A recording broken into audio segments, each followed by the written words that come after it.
আসসালামু আলাইকুম প্রিয় মৎস্য চাষী ভাই ও দর্শক বন্ধুরা, আপনাদের সবাইকে স্বাগতম আমাদের ইউটিউব চ্যানেলে ফিশ সেল সেন্টার ভিডিওতে।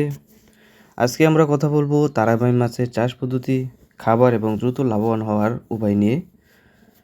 তো আশা করব ভিডিওটা সম্পূর্ণ দেখবেন। তো মৎস্যপ্রেমী ভাইরা, বর্তমানে তারাবাইন মাছ বাংলাদেশের অনেক জায়গায় চাষ করা হচ্ছে এবং এটি চাষ করে অনেক কৃষক আজ লাভবান হচ্ছেন। তারাবাইন মাছ আপনারা কেন চাষ করবেন? আসলে তারাবাইন মাছ চাষের কিছু বিশেষ সুবিধা রয়েছে। যেমন এই মাছ খুব দ্রুত বৃদ্ধি পায়, রোগবালাই তুলনামূলক খুবই কম, বাজারে ভালো একটা দামে বিক্রি করা যায়।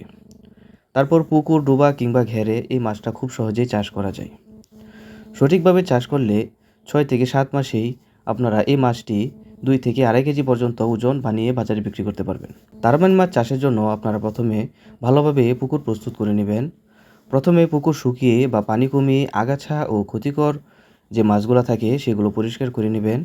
এরপর প্রতি শতাংশে 1 কেজি হারে চুন প্রয়োগ করে তার 7 দিন পর পুকুরে আপনারা পোনা ছেড়ে দিবেন। তো সুপ্রিয় মৎস্যপ্রেমী ভাইরা, পোনা নির্বাচন করার সময় অবশ্যই সুস্থ ও সতেজ পোনা নির্বাচন করতে হবে। সাধারণত আপনারা প্রতি শতাংশে 1000 থেকে 1200 পিস পোনা ছাড়তে পারেন।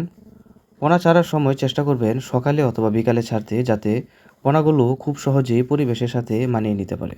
তো মাছ চাষি ভাইয়েরা, তারাবাইন মাছ চাষের আরেকটি বড় সুবিধা হলো এরা প্রাকৃতিক খাবার খুব ভালোভাবে খায়। তাই এই মাছ চাষে খাবারের খরচ তুলনামূলক খুবই কম।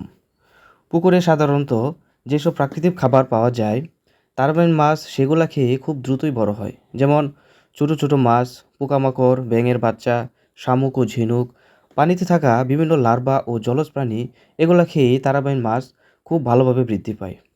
এ কারণেই তারাবাইন মাছকে অনেক সময় শিকারী স্বভাবের মাছও বলা হয়ে থাকে। যদি পুকুরে প্রাকৃতিক খাবার বেশি থাকে, তাহলে মাছের বৃদ্ধি আরও খুব দ্রুত বৃদ্ধি পায়। তবে ভালো উৎপাদনের জন্য প্রাকৃতিক খাবারের পাশাপাশি আপনারা চাইলে প্যালেট ফিড বা সম্পূরক খাবার দিলেও মাছ খুব দ্রুত বৃদ্ধি পাবে। তো মাছ চাষি ভাইরা, আপনারা যদি তারাবাইন মাছ চাষ করে লাভবান হতে চান, তাহলে অবশ্যই ভালো মানের পোনা ব্যবহার করবেন। কারণ পোনা যদি ভালো না হয়, তাহলে চাষ করে সফলতা হতে পারবেন না। চাষ করে সফলতা অর্জনের জন্য অবশ্যই ভালো মানের পোনা নির্বাচন করতে হবে। তাই প্রিয় চাষি ভাইরা, সকল প্রকার মাছের রেণু ও পোনা পেয়ে যাবেন আমাদের কাছে। আমরা আমাদের হ্যাচারিতে সম্পূর্ণ যত্ন সহকারে সুস্থ ও মানসম্মত পোনা উৎপাদন করে আসছি। আপনারা যদি তারাবাইন মাছ সহ অন্যান্য মাছের পোনা নিতে চান, তাহলে ভিডিও স্ক্রিনে দেওয়া নম্বরে আমাদের সাথে যোগাযোগ করতে পারেন। আমরা অক্সিজেন দিয়ে নিরাপদভাবে পোনা সারা বাংলাদেশে হোম ডেলিভারি দিয়ে আসছি। তো সুপ্রিয় চাষি ভাইরা, আজকের মতো ভিডিওটা এখানেই শেষ করছি। সকলেই ভালো থাকবেন, সুস্থ থাকবেন। আল্লাহ হাফেজ।